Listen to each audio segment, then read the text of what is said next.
So it was very interesting, the panel that was here before, because I can understand how tough it is to create these smart cities, right? You have citizens telling you what to do, then you have businesses telling you what to do, and then you have to get elected, and then you have to try and change things, and it takes time. And for me, especially because I am an urban planner, that's my foundation. I have started many companies because I believe very much in the philosophy of urban planning, and I believe very much that we do need to ask these questions in order for us to plan for the future. I think that cities and towns really have the heart of what we do when we look at the future of development, when we look at the future of families, when we look at the future of infrastructure and education. People want to belong somewhere. They want to go ahead and talk to their neighbors. They want to go ahead and come back and start a business or be able to do something for their communities. And it's all based on community. And this is where I went to study. I got several degrees, and I thought, I don't know if urban planning is really telling me what I have to really do in the world. So I went and did an MBA, and I thought, oh, let me get business into this conversation. How do we get business and the future of technology into urban planning, into city planning? And so I started this whole journey of starting companies, and I thought, I know everything. And I started a company, completely failed. And I realized, okay, I need to learn more. I need to understand where my community, where my city, what my city needs. And that particular city was Philadelphia years ago. And for me, I thought, okay, I want to do the right thing. I want to make sure that what I can bring to my city is something new, right? I wanted to start this new green economy idea, this idea of everything we're going to build is green. And this is 2007. And so I was a commissioner. The mayor of Philadelphia, the 5th largest city in the US, said, Natalia, I need for you to lead the commission. I need for you to do the zoning. And I was very young. And I'm like, oh, sure, absolutely, I'll do it. Yeah, I always accept every challenge possible. And I said, everything has to be green. I'm going to not agree, I'm not going to pass anything that's not green. Well, to my panel earlier, it's really tough. When you don't have the infrastructure, when you don't have the information, when you don't have the products, when you don't have the right procurement and the right policy in place to be able to buy green products, to be able to be more modern and so on. So you have to look back and say, let me look at policies. This is where government, the public sector, and the private sector have to come together in a really honest conversation, is what I'm calling it. I believe very much in technology. I live between Silicon Valley, I live in Palo Alto, and Barcelona. And I believe that there's a lot of things that technology can help us change the world. We've been able to do that over time, right? Nowadays, we think that we know everything. And when we talk to people, there's people get really focused on either blockchain or now everything, all the conversations around artificial intelligence. We've been using artificial intelligence since the 90s. So in the post office, in our US government, we've been able to decipher how to create, handwritten information into just something simple, like mailing your letters. So we have been using the technology, but we haven't been able to really get the citizens to get involved. Why is that important? I'll tell you a little story. So I'm an urban planner. In my country, in the US, a lot of the funding goes towards our Department of Transportation for clean air.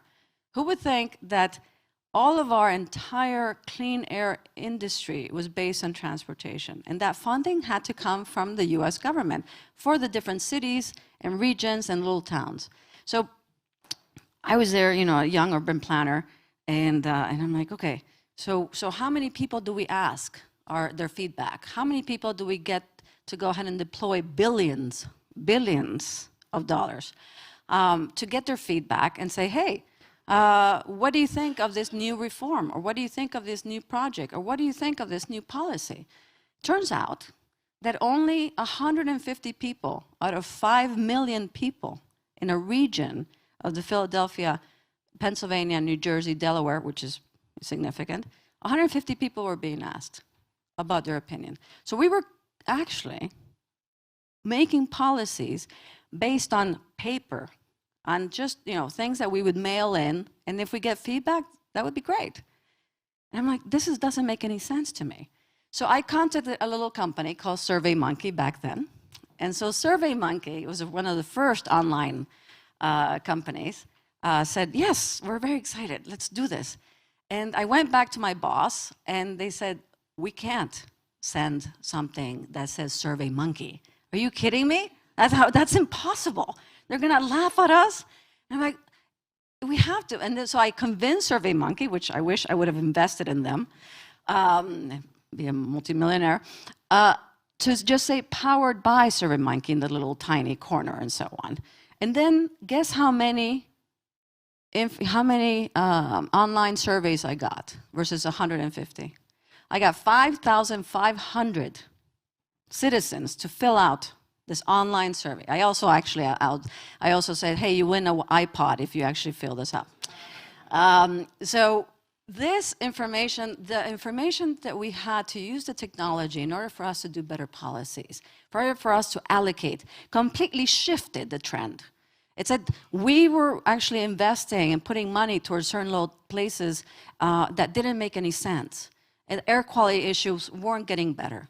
But if we get real feedback, real data, use technology in the best way possible, we can do something right. And this is where I believe very much that we have to do the right thing.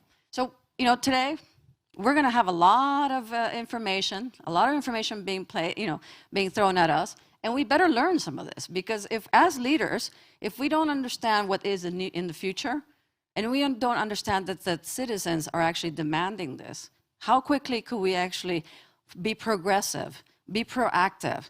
Because this is not going to stop. Technology is not going to go away. Our generations of today, our younger generations, they need it, they will have to use it. Now how we, as the older, wiser generation, how do we get them to understand the ethical part of it? How do we get them to understand the history part of it? How do we get them to be human, to not forget our humanity? And this is incredibly important. So today we will be talking about metaverse, AI, we'll be talking about things that you can never imagine. But this is what the future holds. And I believe very much that companies like mine, Plug and Play, it is a great history. One family had a little building in Palo Alto.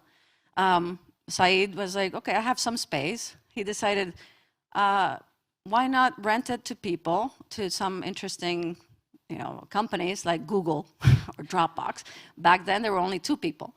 And they decided, okay, we're going to go ahead and bet as a family, because families, in that sense, are foundations of our communities, are foundations of our cities. They decided not to do other stuff, to say, hey, let's put some money in here. Let's figure out how to create a whole new model. Now, Plug and Play has 35 unicorns across the board. And this is the part of economic development that I want to make sure that people understand. A family went ahead and put a little bit of money into a company and started reinvesting and reinvesting.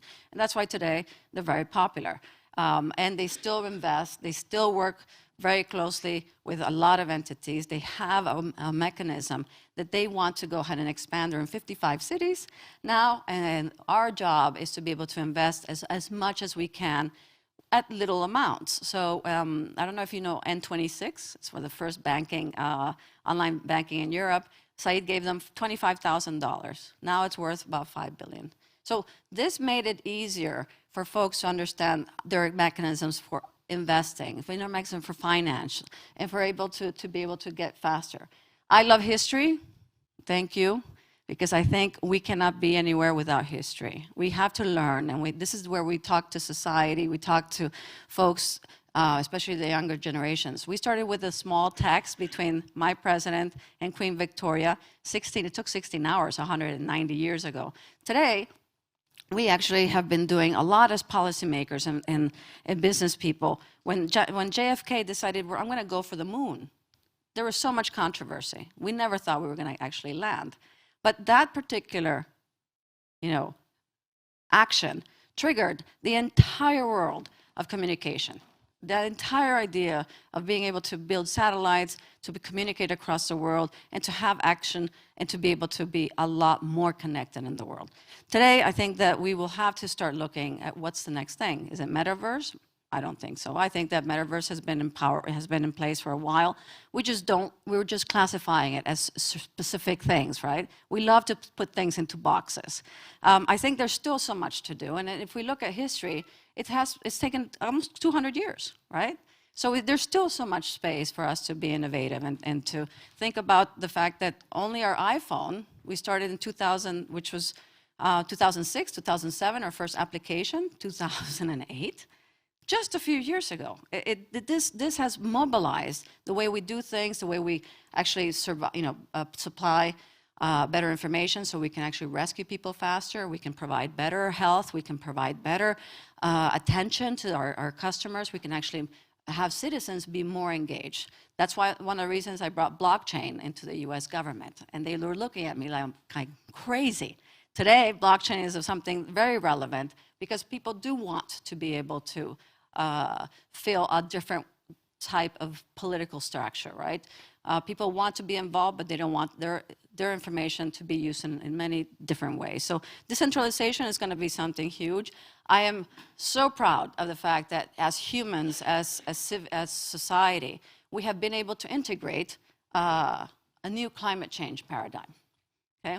We have been trying to negotiate since 1992 a climate agreement. And it didn't happen until 2015 under my former boss, Obama. And it was, why do you think that was? Because it wasn't up to only public policy people. It was the entrepreneurs, it was the business people who were at the table in Paris making those changes, telling we need to get the public sector involved and the private sector involved and get them to actually take those goals and do something with them. Because policies don't just happen in a vacuum. You have to get people to actually carrying them through, right? How do we get a conversation of ESG that we've been having for a long time in the financial markets? You need good public policies. You need good laws. You need to be able to incentivize. When I was fighting for the green economy, an older gentleman comes up to me and says, and this was 2006, 2007, says, my little granddaughter won't get into my Cadillac, and it's all your fault. And I was like, sure, absolutely. And she thinks I'm killing polar bears. I'm like, okay. And I was thinking to myself, this guy's going to probably hit me or something, or something's going to happen. But he was so pissed off, right? And he's like, now I have to go and buy a green car, Prius. I'm like, that's great. And I was just thinking to myself, I really, I've made a difference. The young girl who will vote, and years later, she voted. She voted for something that she believes in, and something that she believes that the community that she lives in can do better. And it's all about that. How can we do better with a financial approach of support? We are changing things. And I'm sorry, that's in Spanish. But so when we were actually, in the administration, we came in, right? We thought as technology folks and entrepreneurs, we were going to change the government. And one of the things that we found out is we couldn't change it completely, but we could actually bring in ideas. We could actually make certain things work. And we were able to really modernize it just by bringing, guess who? The journalists. The journalists were demanding that we actually open up data. The US government has a lot of data. We're probably one of the countries that really, collects it since a long time. The Cold War thing to mentality. So they said, oh my God, we have this data. Why can't you use it? And so the Department of Defense said, no way. The DoD said, this is all secret data. It's for our own national security. We fought for a year, and finally we're able to open it. OpenGov came out of that. You know how many industries we're able to help and create? You think the sharing economy, Uber and Airbnb, and all these companies came out of nothing? No. It came out because we were able to liberate the data, because we were able to put that out and say, hey, entrepreneurs, go and use it, do something. Now we had created a whole new industry just by doing something simple where the government was smarter about their public policy and opening things. So you have to remind people of that in many ways. You know, I know that a lot of you know these companies. These companies also have received government funding by changing our legislation, by saying, hey, everything we buy from the government, everything we buy as a government has to come from small businesses. So all these little companies became huge because they received a contract from the US government. They were all started small, all these little companies. And one of my favorites is Kevin Plank from Under Armour. Do you guys know Under Armour? Yeah. So Kevin, a young entrepreneur, decided, I am going to go ahead, I only have $2,000 left. I'm going to go ahead to Atlantic City, because I can't make payroll, and I'm going to bet my money, and I have to make $10,000 so I can actually pay my employees. That didn't happen. It completely failed. And this is where I'm coming from, the idea of failure. Something that we have to take a risk, right? How do we look at the future and thinking, I love your phrase on let's dare to fail. Let's figure this out. And if we fail, we can get back up and we can change the world. So he actually decided to do this, lost all his money, and tried to cross over the bridge. He didn't even have money to pay the toll. So he decided to come to the government, to my former ministry, and said, I need help. And with $17,500, he started Under Armour, which is now a $2 billion company. So there is that balance between the public sector and private sector. And it is these companies that actually make a difference in your community. So what has Kevin Plank done with Under Armour? All of Baltimore, like the entire zone of Baltimore, on the old port, completely renovated because of Under Armour. He decided this entire, it's like a fourth of this underutilized area in Baltimore, completely redone. He decided, I'm going to put money towards this, which the city couldn't do it. So you have people who come back to the community, to their cities, and they were able to start with $17,000, and now that entire community actually can provide to the city billions of dollars. It's amazing. Now, one person can make a huge difference. Just like, you know, my old boss, he went from a community planner to senator to president. You can start small and you can do something big. So for me, the balance between government, between cities, between federal government, between state and local cities, between the entrepreneurs has to be very strong. You have to have very honest conversations. We wouldn't be able to be here and be talking about climate change. We wouldn't be here talking about like new technologies if it wasn't for the idea of collaboration and talking to each other. I wouldn't be here because, you know, I was just being nice and everything. I actually challenged the government. I said, you're not doing enough for entrepreneurs. You're not doing enough for cities. So what we did? We started the first urban office at the White House. For the first time, we had an urban office.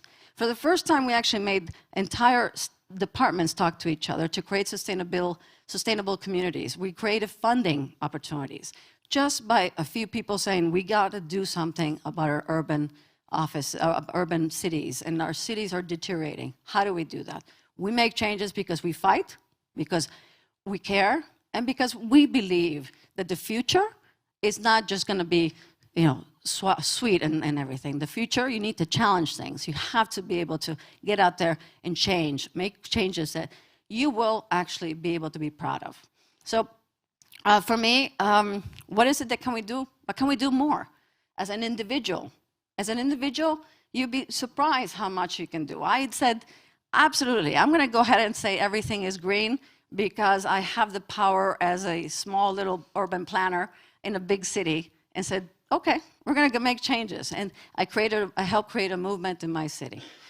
Everyone can do this. I think we just have to believe and have the idea and have the, the collaborative approach to talk to our public officials, to talk to our elected officials. You put them in power, you're paying their salaries, your taxes are. So get involved, be able to be part of this conversation, be able to make those changes, because that is how you get cities, towns, regions to be competitive, to grow, to be able to differentiate themselves and be able to be better for the future.